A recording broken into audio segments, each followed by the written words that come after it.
This is the pellet that was created overnight.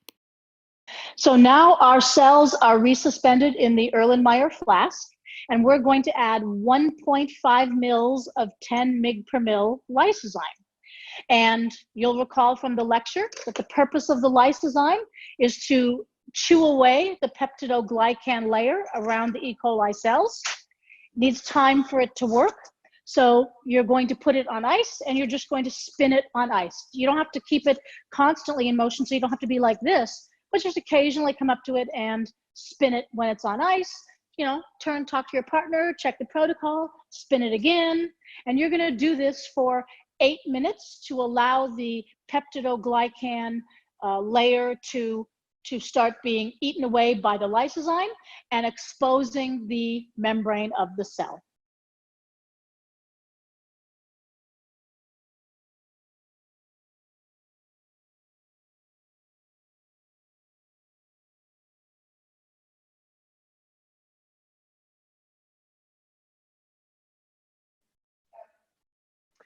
Now that it's been 8 minutes, we can add our next solution. So we're ready to add our EDTA solution.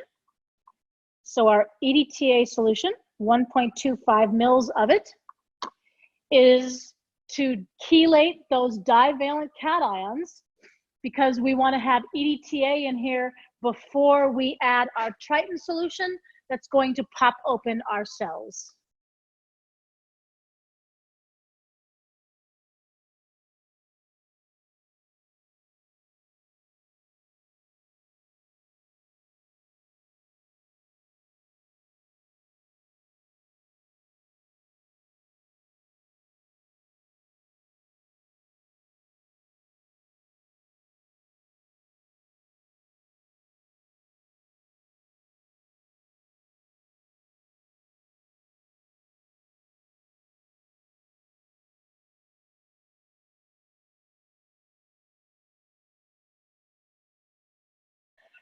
So now it's been 5 minutes with our EDTA in the solution. So there has been time for the EDTA to chelate any divalent cations that are in the solution, and we're ready to break open our cells. So we're going to put 10 mils of Triton solution into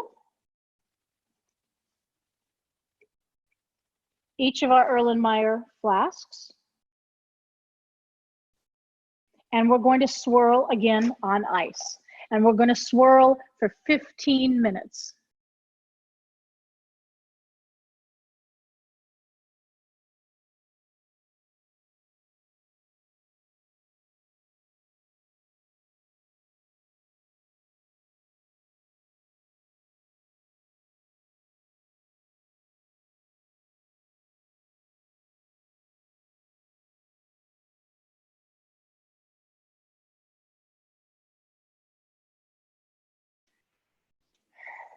Okay, so now after the 10 minutes of Triton solution, the cells have been lysed open due to the detergent, and you will now see 2 layers in your pellet. And now we're going to spin. We're going to put them in SS34 tubes, and we're going to spin them for 1 hour. And at the end of the hour, we will have a pellet in here. And the pellet will consist of the membrane material and any of the E. coli genomic DNA that is unbroken, that's still attached to the membrane. In our supernatant, we will have protein, we will have RNA, we will have plasmid DNA, and we will have broken genomic DNA. The genomic DNA, to a certain extent, just breaks just from the swirling action. Most of it will still be intact because we are treating it fairly gently, but there will be some amount of broken genomic DNA. So we will be spinning it for 1 hour to do that separation.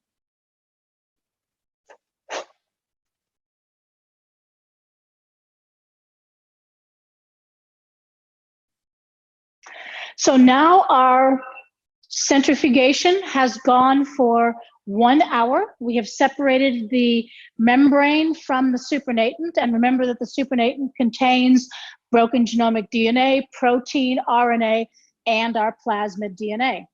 you're going to decant the supernatant, and there may not be a lot of it. You're going to decant the supernatant into a graduated cylinder. And after you have it in the graduated cylinder, you're going to bring the total volume up to 20 mils with TE buffer.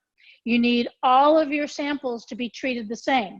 So if you're just doing one, that's fine, but you're going to be spinning it along with somebody else's samples in an ultracentrifuge.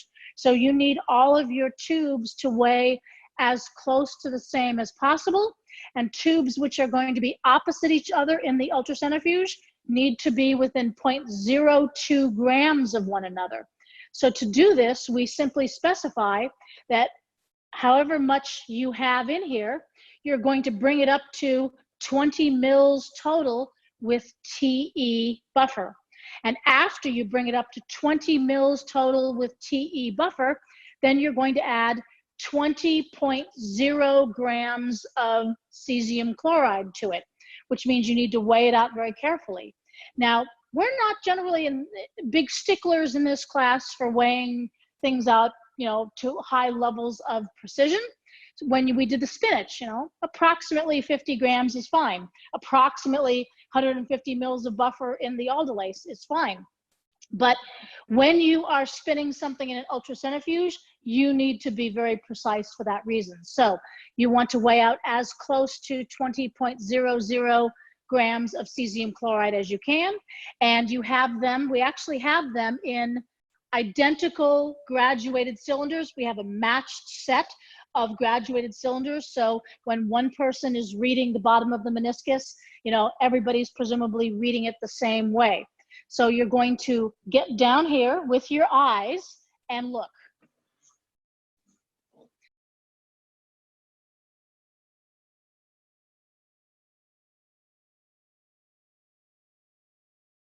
So you need to make sure you are at 20.00 grams of cesium chloride that then go in your 20 mils of solution. So get a small funnel or something else which can add without spilling, because you don't want to spill your carefully weighed out cesium chloride. I'm going to add them in there.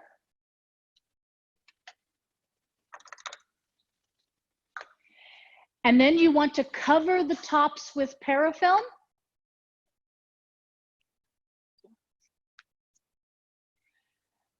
Very carefully.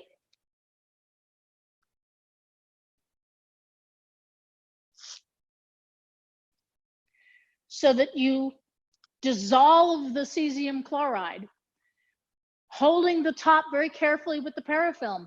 You don't want anything to leak out at this point, because then they're going to be very different weights going into the ultracentrifuge. So holding the lid on so nothing is leaking out until the cesium chloride dissolves. And it might take a couple minutes, and the solution might stay a little bit cloudy. That's okay. How you're going to know when the cesium chloride is dissolved, you're going to turn it upside down, you're going to turn it right side up, and you're going to look and see if any crystalline material falls to the bottom. If no crystalline material falls to the bottom, it is dissolved, even if it's still cloudy. So once you have done that, once you have gotten all of it dissolved, then you're going to pour it into your tubes. So these are your tubes that you're going to have in the ultracentrifuge. And this is actually a small funnel, which is just appropriately sized for fitting in the top of the tubes. So we have two of them. We're doing two samples here because we need to have them opposite each other in the ultracentrifuge. You cannot run an ultracentrifuge with one sample or three samples or five samples. You have to have equal numbers to be opposite each other in the ultracentrifuge.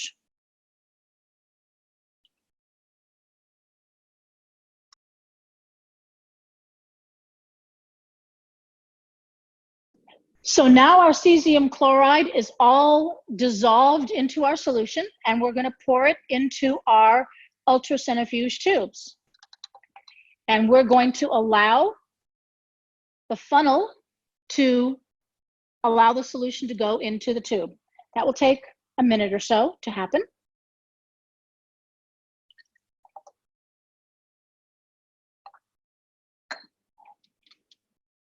Additionally, after all of our solution is in the tubes, we're going to add some ethidium bromide. Remember the lecture, the ethidium bromide is a flat planar molecule, and it wants to intercalate into the DNA. It wants to squeeze in between the bases of the DNA. And there's not quite enough space for it to squeeze in between the bases of the DNA, but it still does. It wants to be in that environment that's inside of the DNA. It's slightly hydrophobic. And our solution is very hydrophobic. It is very aqueous. So it does not want to be in the aqueous solution. It prefers the hydrophobic environment in the center of the DNA molecule. So it wants to squeeze in the center of the DNA molecule. And when it does that, it untwists those bases just slightly. And so this is what's causing the change in density for our plasmid DNA versus our broken genomic DNA. Because remember, if the genomic DNA for the E. coli is intact, we got rid of it during that centrifugation spin. The complete genomic DNA is attached to the membrane. We spun the membrane down. The complete genomic DNA came with it. So the only thing we have to worry about is broken genomic DNA. Because the broken genomic DNA has free ends compared with the ends, the fixed circular ends on the plasmid. So because there's that difference, this means that ethidium bromide is going to be able to intercalate only a very small amount in the plasmid DNA, but much more is going to be able to intercalate into the broken genomic DNA. And because when it squeezes in between the bases and it untwists the DNA a little bit, DNA is no longer packed as efficiently. So this is changing the density of the DNA. So the plasmid DNA will change a little bit with ethidium bromide intercalating in there, because not much is able to fit because the ends are fixed. But the broken genomic DNA, the ends are freely rotating because it's just short pieces of DNA that can keep rotating around. And so because those ends are freely rotating, it can fit a lot more ethidium bromide in there. So the density is going to change a lot more, is going to become a lot less than our plasmid DNA. So when we use a density gradient to separate them, we're separating by changes in density. So our RNA has a higher density, and then our plasmid DNA has a density lower than RNA. The broken genomic DNA has a density lower than the plasmid, and our proteins have the lowest density of all. So by using a density gradient, now we're going to be able to separate all of them. So we have our ethidium bromide in here, and notice that our tube is not yet filled. Well, cesium chloride is an exceptionally expensive chemical. So we don't want to just simply fill up the tube with as much cesium chloride solution as we can. What we're going to do is we're going to just put some oil on top here. So we're going to fill it up with some mineral oil.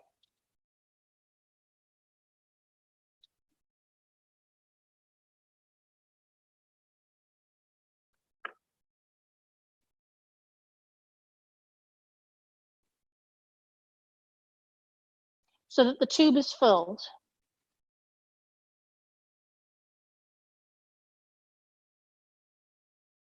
Now we're going to take them to the balance, and we're going to make sure they weigh the same. We're going to put a cap in here, and we're going to crimp the cap on the top to make sure nothing will leak out, because we're going to be using them in a vertical centrifuge. So you need to have the tube completely sealed. It's nice.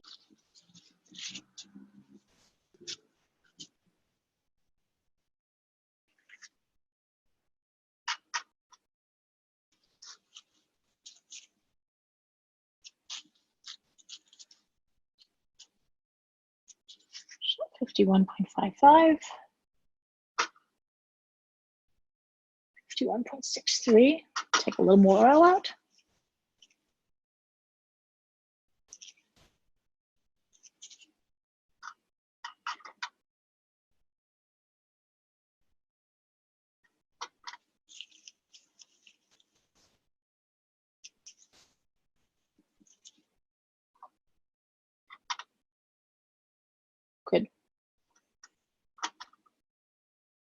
Good. Now they weigh the same.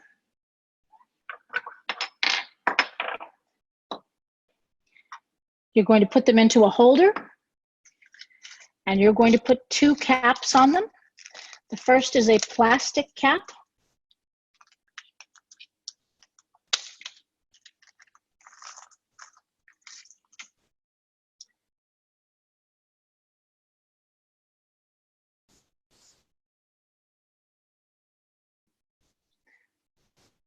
Second is a metal cap, which is going to be crimped onto the plastic cap.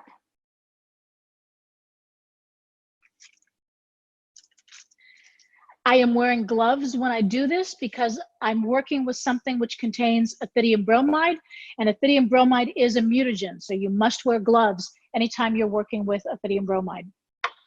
So you're going to slide it in here, and there's a natural stopping point. So you're pushing it, and it'll pause, and it'll pause, and it'll pause at each point that you can have a tube in there. So now I have the tube directly underneath the crimper. So now I put my hand on the right side of the crimper, and I push the handle all the way to the left. And the crimper comes down, and the crimper comes back up, and now my tube has been crimped. So now the plastic in there is firmly set. The metal piece is holding it in there. You have to do this to both of them.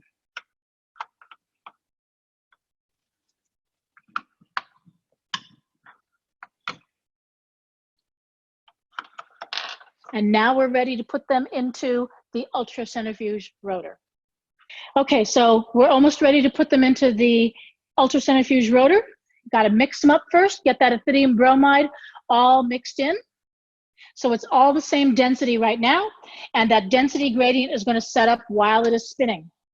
So now we have caps that we're going to screw the caps on. We're going to make sure that we're not cross-threading the caps. So you just do them till they're finger tight. If they don't go down easily, you might be cross-threading.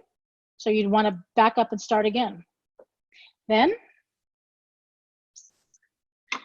you're going to get the tool which is used to fix the caps in there with a specific amount of pressure. So this is designed to fit right over the cap, like that. And this will tighten it. So this is basically a torque wrench, same thing that you'd use for your spark plugs on your car. So you're not going to hold on to it here. You're going to hold on to it only out here. And it fixes it with the proper amount of pressure. And so you're going to pull it until there's a little bit of a give to it, and then you're going to stop. And you're going to do the same thing with this one. Push it until there's a little bit of a give to it, and then you're going to stop.